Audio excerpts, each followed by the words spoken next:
우리 이곳에 잘 오셨습니다. 한번 옆에 있는 분들하고 인사 나눠보시겠습니다. 새해 복 많이 받으세요. 같이 한번 인사하겠습니다. 네. 네. 저를 계속 보고 계시면 안 됩니다. 인사를 하셔야지 됩니다. 한 번 더 인사하겠습니다. 사랑합니다. 축복합니다. 사랑합니다. 축복합니다. 여러분, 하나님의 은혜 가운데 아름답게 세워지시고 사랑 많이 받고 축복 많이 받는 2020년 되시기를 간절히 소원합니다. 여러분, 어린 왕자의 작가인 생텍쥐베리가 있습니다. 아주 어릴 때부터 비행기를 조종했다고 하는데요, 어느 날 이 비행기가 난기류를 만나서 그 사막에 불시착하게 됩니다. 얼마나 깜짝 놀랐을까요? 사막에 떨어졌을 때 이제 뭐 먹을 게 있습니까? 마실 물이 있습니까? 전에 예측하지 못했던 것 속에서 어려움을 경험하게 됩니다. 그런데요, 기적적으로 살아나게 됐어요. 그때 기자들이 묻습니다. 식량과 물이 없는 사막에서 당신은 어떻게 살아날 수 있었습니까? 라고 질문했어요. 그랬더니 생텍쥐베리가 이렇게 대답했다고 합니다. 나를 사막에서 버티게 해준 것은 바로 가족이었습니다 라고 말했다는 거예요. 여러분, 가족은 어떤 것일까요? 여러분, 가족을 통해서 여러분 혹시 위로와 힘을 얻습니까? 찬양대만 아멘 하시는, 여러분 진심으로 가족을 통해서 위로와 사랑을 받고 계십니까? 아멘. 여러분, 그래야 되는 거예요. 여러분, 이 가족이라는 것이 여러분 얼마나 소중한지 모릅니다. 그런데 가족은 가족인데 건강한 가족은 조금 다릅니다. 건강한 가족이 어떤 가족일까요? 여러분, 심리학자인 토니 험프리스가 있습니다. 그가 쓴 책 중에 가족의 심리학이라는 책이 있는데요, 여러분 저 책을 쭉 읽다가 보면 가족에 대한 정의를 이렇게 좀 합니다. 그냥 가족도 아니고 건강한 가족이요.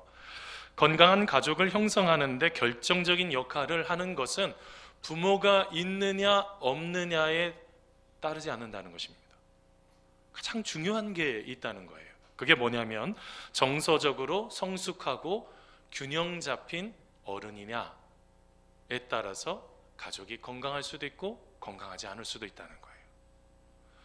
여러분이 만났던 부모님들은 정서적으로 건강하시고 균형 잡힌 분들이셨습니까? 여러분, 이게 참 어떻게 보면 여러분 건강한 가족을 이루어가는 이 30년 동안 연구하신 분이에요. 가족에 대한 것만 보니 부모님이 정서적으로 균형이 잘 잡혀져 있고 성숙하지 않으면 이게 어른으로서의 그 모든 부분들을 제대로 보지 못하면 건강하게 가족을 세워갈 수가 없다는 문제가 생기는 것입니다. 여러분, 왜 그렇습니까? 가족을 통해서요, 자아가 생겨나는 거예요. 내가 어떻게 삶을 살아가야 될지를 알게 되거든요. 그뿐만일까요? 내 인생 속에서 내 뒤에 부모님이 계시니까 내가 인생을 좀 독립적으로 한번 살아보겠다라고 하는 것을 하게 되는 것입니다. 독립성을 갖게 되고요, 그 다음에 여러 가지 것들을 낳게 되는 생산성을 또한 갖게 되는 것입니다. 어디를 통해서요? 건강한 가족을 통해서요. 여러분, 이 건강한 가족이라는 게 너무너무 그래서 중요하다는 것입니다. 그러면서 이 험프리스가 말하는 게 뭐냐면, 그래서 부모 교육을 좀 해야 된다는 거예요. 여기 저희도 2월 말 3월 초에 이제 부모님들 교육을 좀 준비하고 있어요. 부모가 되는 것이 무엇인지를 모르고 부모가 된 거예요. 그냥 남자와 여자가 만나서 아이를 잘 낳습니다, 키우면 되는 줄 알았어요. 근데 함부로 키우는 거예요. 이 아이를 진짜 선물로 여기지 못하고, 그러다 보니 여러분 어떻게 될까요? 정서적으로 안정을 느끼지 못하고 상당히 균형을 잃어버리는 그런, 어떻게 보면 역기능적인 가족들. 그래서 대화가 단절이 되고 서로 무엇인가를 다 숨기고 이런 아픔에 있는 그런 가정들이 생겨나게 되는 거죠. 그래서 가장 중요한 게 무엇입니까? 바로 건강한 가정을 세우기 위해서 부모님들이 이렇게 건강하게 잘 정서적으로 균형적인 삶을 살아가는 것들이 참 중요하다는 것입니다. 근데 여러분, 건강한 가족은요, 얼마나 중요한지 많은 부분에 영향을 끼치기 시작을 합니다. 여러분 잘 알고 계시는 아브라함 메슬로가 있습니다. 어떻게 보면 5단계 욕구에 대한 이야기를 쭉 하지만, 여러분 존 브래드쇼가 쓴 가족이라는 책에 보면요, 위계 질서는 크게 두 가지로 나눈다는 것입니다. 하나는 의존적인 관계라는 거예요. 여러분, 의존적인 사람들은 욕구가 있습니다. 다 누구에게 기대고 싶은 마음이 있잖아요. 자, 그런데 그거는 어디에서 형성이 될까요? 가족에게서 형성이 되는 거예요. 내가 기대고 싶은 바로 그 가족에게서 바로 나의 삶에 바로 그런 부분들이 하나씩 하나씩 채워지죠. 그러고 나서 존재적인 욕구로 옮겨간다고 합니다. 이 존재적인 욕구가 얼마나 중요한지 아세요? 우리가 진리를 추구하게 되고 또 하나는 신을 찾게 된다는 거예요. 건강한 가족이 아니라고 한다면 그 자녀들이 진리를 찾지도 않고 하나님을 찾지 않을 확률이 많다는 거예요. 제가 조금 심각해졌어요. 저희 교회가 올 한 해 이제 우리 올 한 해 사랑으로 소그룹에 참여하는 교회 표를 세우고 그 중에서 목표를 첫 번째로 신앙의 3대를 세우자라는 큰 틀을 잡게 됐습니다. 우리의 가정이 신앙의 3대가 세워지려면 부모님들이 건강한 부모님들이 되셔야지 돼요. 그래야지 우리의 자녀들이 자라가면서 건강한 가족을 이루고 그것을 통해서 다른 사람에게도 또 건강한 바로 그런 행동들을 할 수가 있다는 것입니다. 그래서 무엇이 중요하다는 것입니까? 우리의 마음속에 바로 이렇게 건강한 가족이 끝내는 건강한 교회도 낳을 수 있다는 것을 우리가 생각해 볼 필요가 있다는 거예요. 자, 그러면 이제 정리해 보려고 합니다. 건강한 교회가 되려고 하면 어떻게 해야 된다고요? 무엇이 있어야 될까요? 사람들 간에 가족 의식이 있어야 된다는 거예요. 하나님의 가족이라는 거. 자, 여러분 옆에 있는 분 한번 얼굴 좀 한번 보세요. 나보다 나이 많으면 형이고 언니죠. 오빠죠.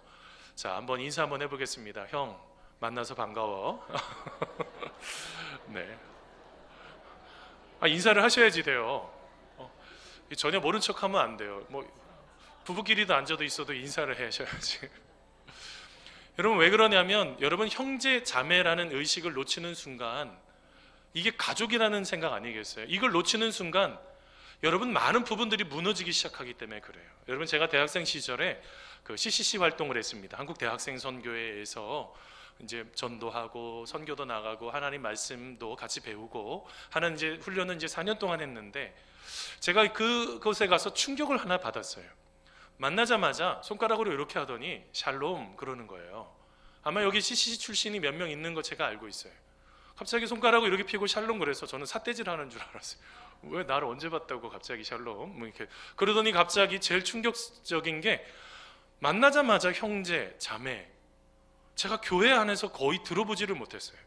그냥 누구야 아니면 장로님 집사님 권사님 이렇게 그냥 그런 부분들을 많이 알고 있었는데 만나자마자 다 형제, 자매. 언제 봤다고 형제, 자매야? 내가 속으로 막 그런 생각을 막 한참 가진 적이 있습니다. 그런데 제가 그때 크게 깨달은 것이 하나가 있어요. 그게 바로 교회구나. 교회에서 내가 어떤 직분에 높고 낮으면 이거 하나도 의미가 없어요.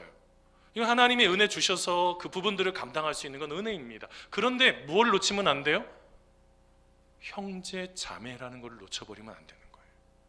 더 다른 말로 가족이라는 것을 놓치고 사역을 하고 가족이라는 것을 놓치고 어떤 일들을 했을 때 그거는 가족이 될 수가 없는 것입니다. 뭐가 될까요? 깨어지는 역기능이 가득한 교회가 되어버리는 거예요. 여러분 이것이 얼마나 중요한지 몰라요. 오늘 말씀 속에 사도 바울도 권면합니다.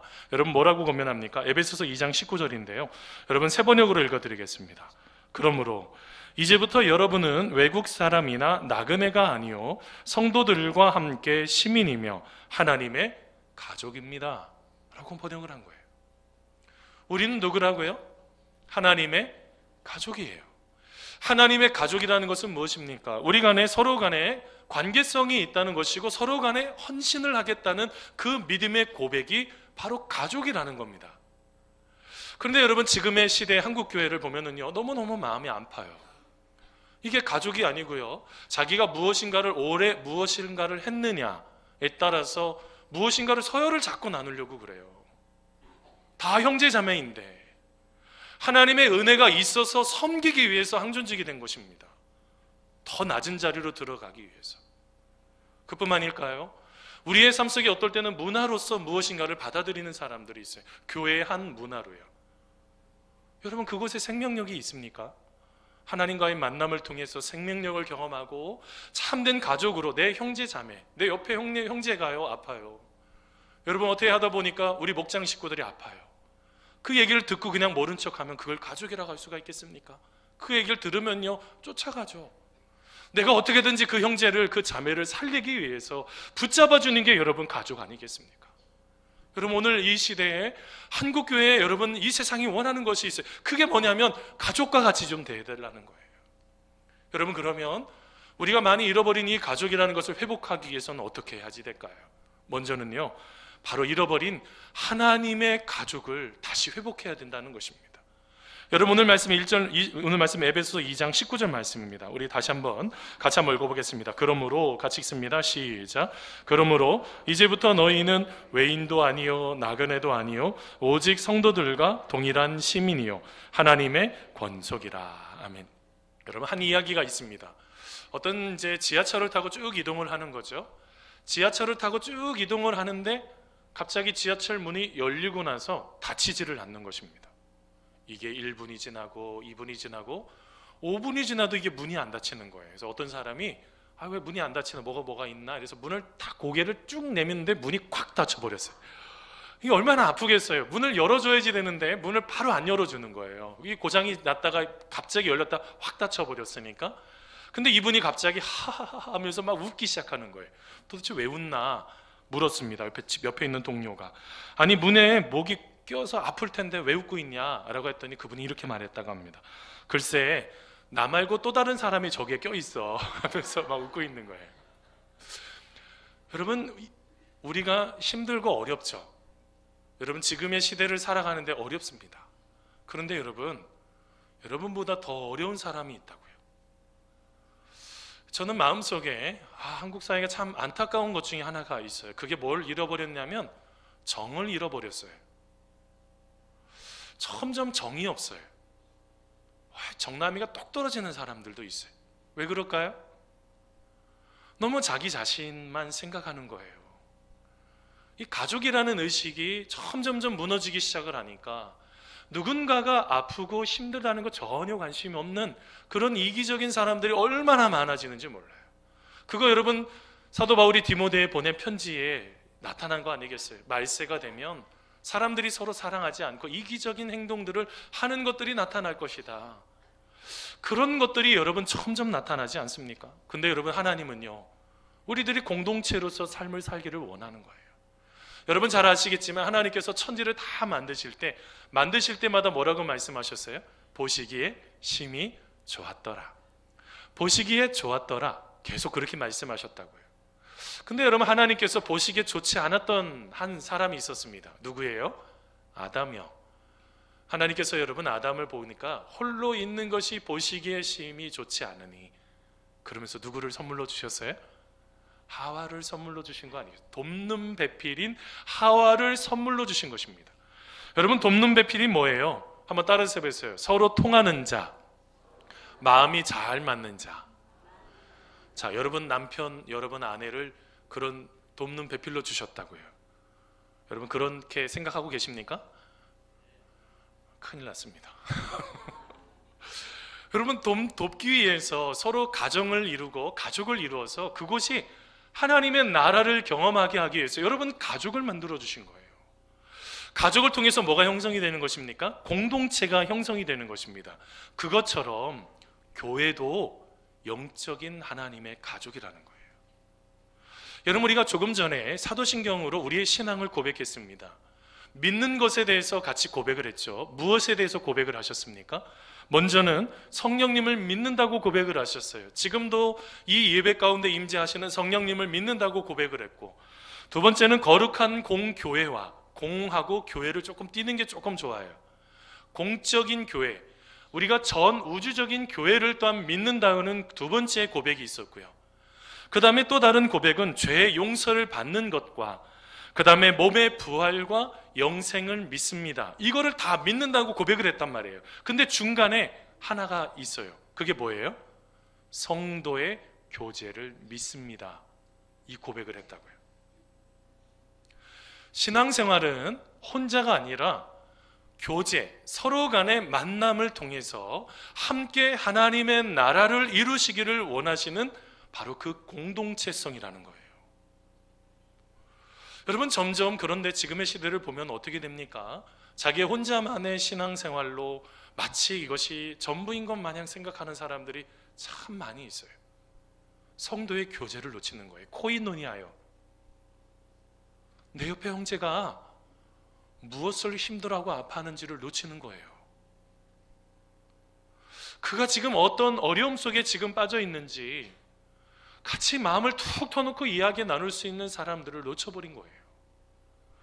여러분, 이 성도의 교제가 여러분 얼마나 중요한지 아십니까? 하나님은 우리를 부르실 때요, 개인으로 부르신 게 아니라 공동체적으로 우리를 부르셨어요. 나은 사람 잘 되라고만 부르신 것이 아니라 내 옆에 있는 믿음의 또 다른 형제 자매들이 잘 될 수 있도록 섬겨주고 기도해주고 격려해주는 바로 그 공동체로 부르신 것입니다. 여러분, 보네퍼라는 신학자가 그래서 교회에 대해서 이렇게 정리했어요. 타자를 통해, 한번 따라서 해보세요. 타자를 통해 하나님의 사랑을 깨닫는 것이다. 교회가 뭐라고요? 옆에 있는 믿음의 또 다른 형제 자매들을 통해서 하나님의 사랑을 깨닫는 것이 바로 교회라는 거예요. 여러분을 통해서 하나님의 사랑이 느껴져야 된다고요. 여러분, 우리가 하는 일들 가운데 왜 자꾸 갈등이 생겨버릴까요? 사랑으로, 하나님이 주시는 사랑으로 하시면 갈등이 없어요. 내 이익, 내 주관, 내 생각, 이거 따라가려고 하니까 자꾸 갈등이 일어나죠. 사랑하는 성도 여러분, 우리의 삶 속에 믿음의 형제 자매들을 우리에게 주셨습니다. 여러분, 저들과 우리 함께 있는 모든 형제 자매들과 함께 여러분, 가족이라는 것을 절대로 놓치지 않는 우리가 되기를 간절히 소원합니다. 두 번째로 봐야 되는 게요, 잃어버린 예수님을 회복하셔야 된다는 거예요. 여러분, 오늘 말씀 에베소서 2장 20절입니다. 같이 한번 읽어보겠습니다. 시작. 너희는 사도들과 선지자들의 터 위에 세우심을 입은 자라. 그리스도 예수께서 친히 모퉁이 돌이 되셨느니라. 아멘. 제가 얼마 전에 3.1교회 송태근 목사님 설교를 잠깐, 강연을 잠깐 들었습니다. 그 듣다 보니까 그런 이야기가 나와요. 우리가 신앙생활하면서 세 가지를 통해서 은혜를 받는다는 거예요. 이 크게 세 가지를 통해서 은혜를 받는데, 만지는 복음이 이제 조금 후면 이제 성찬식을 할 것입니다. 만지는 복음이에요. 우리가 떡과 포도주를 만짐을 통해서, 먹음을 통해서, 이것을 통해서 복음을 경험하는 것입니다. 이게 그냥 매번 반복되는 단순한 게 아니라고요. 나의 죄를 용서하시고 한 몸이 되게 하시는 놀라운 기적을 경험하는 게 바로 이 성찬식이죠. 이걸 통해서 은혜를 경험할 수 있다는 것입니다. 여러분, 이것 말고 또 두 가지가 더 있어요. 무엇과 무엇을 통해서 은혜를 경험할 수 있을까요?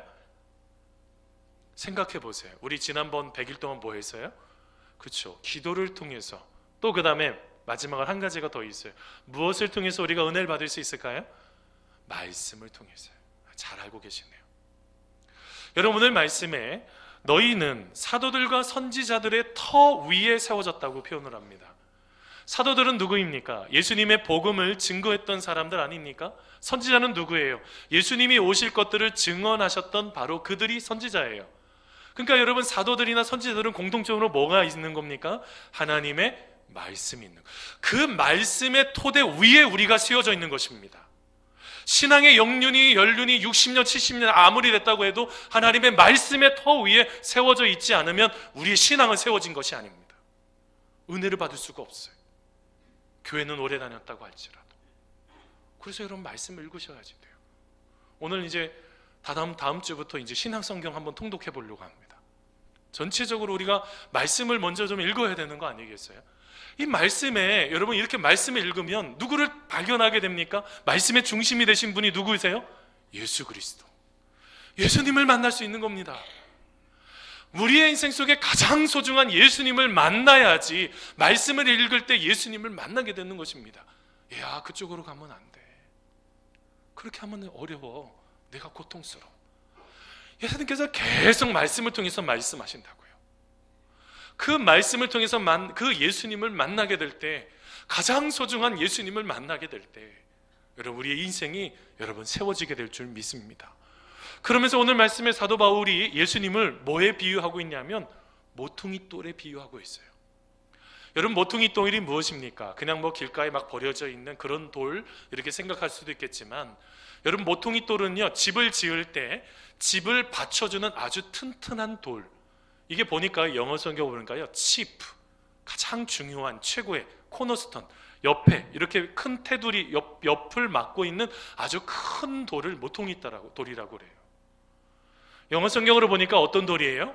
가장 소중한 돌이라고요. 여러분, 우리가 무엇인가를 하는 데 있어서 가장 소중한 분은 누구십니까? 여러분, 예수님이신 줄 믿습니다. 예수님이 우리의 인생에 가장 소중하신 분이세요. 아무리 내가 무엇인가를 가지고 있는 전통이 있고 내가 어떤 사람이 소중하고 무엇인가를 해야 되지만 예수님을 놓쳐버렸다고 한다면 아무리 많은 것을 다 쌓아도 모래 위에 지은 집과 똑같다고요. 다 무너져 버리는 것입니다. 사람이 세운 건 다 무너져 버려요. 얼마 전에 우리 목사님들 만나서 그런 얘기를 했어요. 목회자들끼리 쭉 하면서 가장 무서운 사람이 누군 줄 알아? 저도 이제 갑자기 질문이, 제가 저도 모르게 질문하다가 우리끼리 이제 공통으로 한 게 하나가 있어요. 은혜 받은 사람이라는 거예요. 이상하지 않습니까? 아니, 은혜 받았으면 좋은 거 아니에요? 근데 여러분, 은혜 받은 것으로 사람을 정죄해요. 야, 너 기도 안 하지? 속으로 그러고 있어요. 말을 안 할 뿐이지. 혹시 관계를 위해서.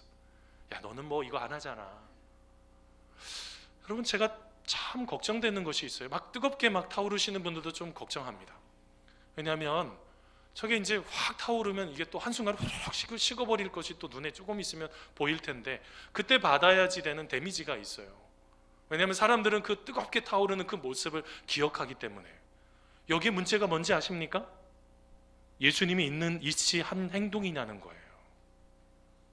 그냥 감정적으로 자기의 마음이 뜨거워져서 일어난 행동인지 아니면 내가 예수님을 만나는 그것을 통해서 예수님이 선한 목자가 되어셔서 우리를 이끌어가고 계시는 것인지 점검하지 않으면 가장 중요한 그 모퉁이돌을 빼버리는 거예요.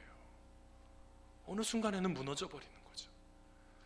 사랑하는 성도 여러분, 올 한 해 2020년에는 여러분 예수님과 함께 동행하고 모든 순간 어렵고 힘들 때 아니면 감사할 때 우리가 예수님을 기억하고 한 걸음 한 걸음 나아가는 여러분 우리가 되시기를 간절히 소원합니다.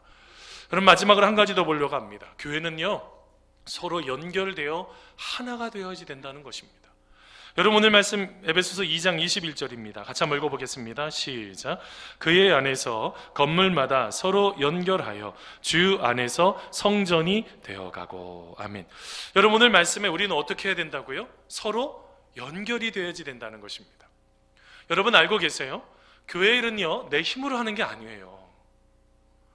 왜냐하면 여러분, 오늘 말씀의 끝절인 21절에 보면 너희도 성령 안에서 하나님이 거하실 처소가 되기 위하여 어떻게 하라고 그래요?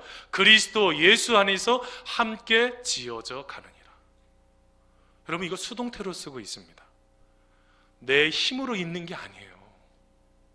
내 힘으로 하려고 하면 하나님은 그것을 끊으세요. 어떻게 해야지 될까요?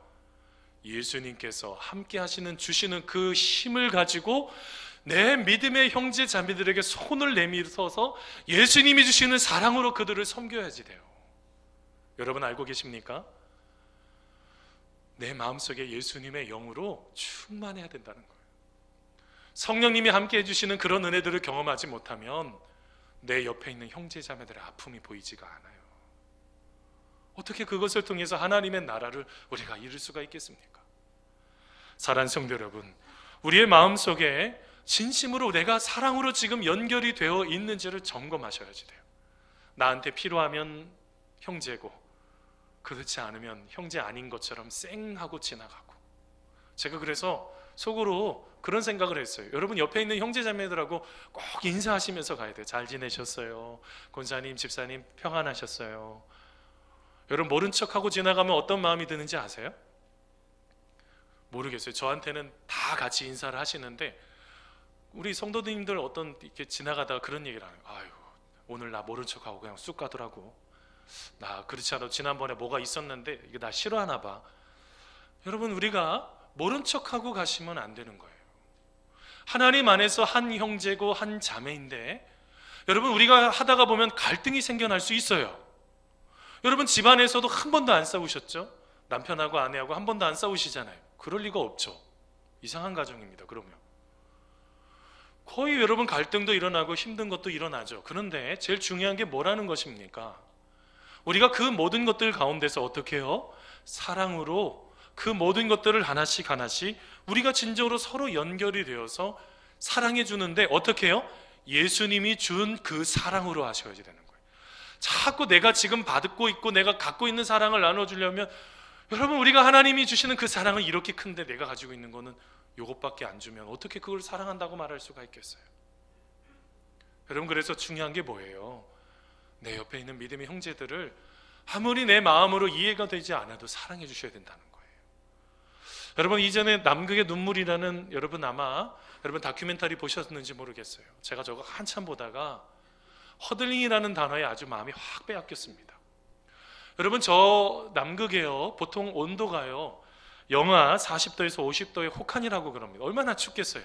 근데 여러분, 저 맨 끝에 있는 황제 펭귄이요, 그 발 위에다가 수컷들이 알을 옮겨놓고 그거를 부화시키는 데까지 계속 끌어안고 있는 거예요. 근데 여러분, 제가 저 허들링이라는 것을 보고 깜짝 놀랐다 그랬잖아요. 얘네들이요 늘 똑같은 자리에 계속 있는 게 아니에요. 나중에 보니까요, 발가락으로 알이 떨어지지 않도록 조금씩 옆으로 옮기기 시작을 해요. 한참 빨리 돌리니까 얘네들이 뱅글뱅글 돌리면서 어떻게 할까요? 맨 끝에 있었던 이 추운 황제 펭귄들이 점점 해가지고 나중에 안쪽으로 다 들어가요. 안쪽에 있는 펭귄들은 어떻게 할까요? 다 바깥으로 뱅글뱅글 돌아서 나오는 거예요. 뭐 하는 거예요? 서로가 서로를 격려하면서 그 추위를 견뎌내는 거예요. 여러분, 지금 시대가 참 어렵다고 합니다. 여러분, 옆에요 누군가를 통해서 여러분 이렇게 사랑으로 연결이 되어 있지 않으면, 자기 혼자 살겠다고 발버둥 치고 자기 혼자만 최고라고 말한다면, 여러분, 이게 어떻게 하나님의 나라라고 말을 할 수가 있겠어요? 어떻게 하나님 안에서 사랑한다고 말을 할 수가 있겠어요? 사랑하는 성도 여러분, 여러분 옆에요 힘들어하고 아파하는 형제자매들이 있어요. 어떤 순간에는 눈물 흘리면서 고통하고 있는 믿음의 형제자매들이 있다고요. 여러분, 그들을 볼 때 어떤 마음을 갖고 있어야 될까요? 내가 저들을 사랑해 줘야지 된다는 것입니다. 여러분, 우리가 서로 사랑할 때 하나님은 우리에게 말할 수 없는 큰 은혜로, 큰 기쁨으로 우리의 삶을 이끌어 주실 줄 믿습니다. 여러분, 말씀을 맺히면서요, 여러분 김병삼 목사님이 쓰신 하나님을 눈물 나게 하는 이야기라는 책에 보면 이런 이야기가 있습니다. 어느 날 교회에서요 가족 찬송 경연대회가 있었습니다. 근데 한 집사님이요 가사를 심하게 틀려버린 거예요. 음도 좀 틀려버리고. 그러니까 사람들이 얼마나 깔깔 웃었겠어요. 그래서 막 이 집사님이 얼굴이 시뻘개지기 시작했습니다. 근데 그 다음 가정이 어느 가정이었냐면 우리 담임 목사님 가정이었습니다. 근데 그 담임 목사님이요 찬양을 하다가요 가사를 틀리는 거예요. 그랬더니 사모님이 확 째려봤어요. 그것도 틀리냐고, 그걸 왜 틀리냐고 하면서 막 째려보면서 그 사모님을 한참 사모님이 째려보는 것입니다.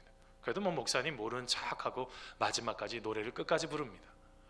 근데 나중에 보니까 이 목사님이 과로를 하셔서 이제 돌아가시게 됐습니다. 유품을 이제 정리하는 중이죠. 유품을 쭉 정리하는 중 가운데 한 일기를 보다가 깜짝 놀라게 됐습니다. 그때 일화가 적혀져 있는 거예요. 7월 14일 가족 찬송 경연대회가 있었다. 김 집사가 찬송을 부르다 틀려서 교인들이 다 웃었는데 김 집사가 너무 무안해했다. 분위기가 이상해지는 것 같아 다음 차례로 우리 가족이 찬송을 부를 때 나도 일부러 틀려주었다. 다시 교인들은 깔깔대며 웃었다. 그때 슬쩍 김 집사를 보니 목사님도 가사를 틀릴 수 있구나 라고 생각하고 안도하는 것 같았다. 오늘도 작은 일로 한 영혼에게 위로를 줄 수 있어서 기쁜 하루였다 라고 기록이 되어 있는 거예요. 그게 가족입니다. 우리는 너무나 쉽게 돌을 던져요. 왜 이렇게 점점점 각박해지는지 모르겠어요. 너무 쉽게 이야기를 해요. 왜 이렇게 점점점 각박해지는지 모르겠어요. 우리가 돌을 던질 것이 아니라 사랑을 듬뿍 던져주셔야지 돼요. 내가 어떻게 지내고 있는지, 내 옆에 형제 자매들이 지금 어떤 고통을 경험하고 있는지를 저는 어떨 때는 이 앞에 서 있으면 막 눈물이 나서 어떻게 해야 될지 모를 때가 있어요. 그분이 지금 견뎌내는 게 눈에 보이거든요. 그 아픔들을 어떻게 해결할 수가 없어서 끙끙거리면서 함께 기도하면서 그 문제를 어떻게 풀어내질 못해서 찾아와서 울고 있는 그 모습 속에 어떤 위로의 말을 해줄 수가 없어서, 여러분, 우리가 그게 바로 가족이라고요. 여러분 옆에 가족을 잃어버렸다고 한다면 올 한 해 가족을 다시 회복하셔야 될 줄 믿습니다. 여러분, 하나님의 사랑으로 우리가 그 모든 것들을 다시 한번 회복할 때 하나님께서는 우리 안에 바로 잘했다고 칭찬해 주실 뿐만 아니라 우리 안에도 말로 다 표현할 수 없는 또 다른 사람을 통해서 수많은 사랑과 격려로 우리의 삶을 다시 한번 일으켜 주시는 하나님의 놀라우신 은혜를 여러분 경험하게 될 줄 믿습니다. 여러분, 사랑이 많으신 그 하나님, 우리는 다 닮았습니다. 우리 모두가 다 사랑을 나눠주고 사랑을 실천하는 믿음의 귀한 그리스도인들 되시기를 간절히 축원합니다. 우리 같이 기도하시겠습니다. 하나님 아버지, 우리는 하나님의 은혜 가운데 하나님 늘 거하고 싶습니다. 하나님을 사랑하는 것이 얼마나 소중한 것인지, 하나님이 얼마나 우리의 인생 속에 나를 그렇게 사랑하셔서 십자가에 달려 돌아가셔서 진짜로 나중에 나의 모든 죄까지도 다 용서하신 하나님의 사랑이 우리 가운데 가득히 부어져 있는데, 우리는 내 앞에 우리를 이끌어가는 선한 목자가 보이지 않아, 예수님이 보이지 않아 우리의 삶 속에 내가 원하는 것이 마치 사랑인 것 마냥 이기적인 것인데, 다시 하나님의 원하시는 그 사랑이 어디에 있는지 하나님은 진정으로 다시 한번 우리의 삶을 되돌아보라고 말씀하고 계십니다. 하나님, 2020년 우리가 작년보다 한 번 더 사랑하는 우리가 되기를 간절히 소원합니다. 믿음의 형제 자매들 더욱더 사랑하게 하시고, 우리의 모든 것들 가운데 나의 뜻이 전부가 아니라 그것이 사랑하는 행동이라고 한다면, 그 형제를, 그 자매를 살리는 것이라고 한다면 마음껏 사랑으로 행하고, 혹여나 그것이 이기적인 행동이라고 한다면, 나의 이익만을 위한 것이라고 한다면 내려놓고 우리 주님께서 어떻게 이끌어 가시는지 그 모습을 바라볼 수 있는 사랑하는 성도들 다 될 수 있도록 복 내려 주시옵소서. 우리의 모든 인생 아름답게 세워주실 줄 믿사오며 예수님의 이름으로 기도하옵나이다. 아멘. 이제 성찬식을 하려고 합니다. 여러분, 성찬식은 하나님이 나를 얼마나 사랑했는지를 알 수 있는 예식입니다. 여러분, 하나님은 우리를 너무너무 사랑하셔서 독생자 되신 예수님을 죽이시기까지 사랑하신다고 말씀하셨어요. 우리들 한 사람 한 사람이 여러분 이제 그 주님과 함께 하나가 되는, 바로 들려지는, 눈으로 지금 보여지는, 만져지는 복음입니다. 여러분, 이 시간 우리가 이따 기도할 때 우리의 마음에 자신의 삶의 고백을 기도를 하셔야지 됩니다. 주님, 나의 인생이 너무 죄 많은 인생입니다. 주님, 나의 인생이 미 옆에 있는 내 형제 자매도 사랑할 수 없는 그런 옹졸한 그런 나의 모습입니다. 그렇지만 우리 주님께서 우리의 모든 죄를 용서하시고 우리를 다시 한번 살려주신 그 생명의 떡을 대하고 우리가 그 주님의 피를 대할 때 다시 한번 일어서는 그런 은혜를 경험하게 될 줄 믿습니다. 여러분, 그 주님을 기억하시면서 여러분 성찬의 자리로 여러분 나아가도록 하겠습니다.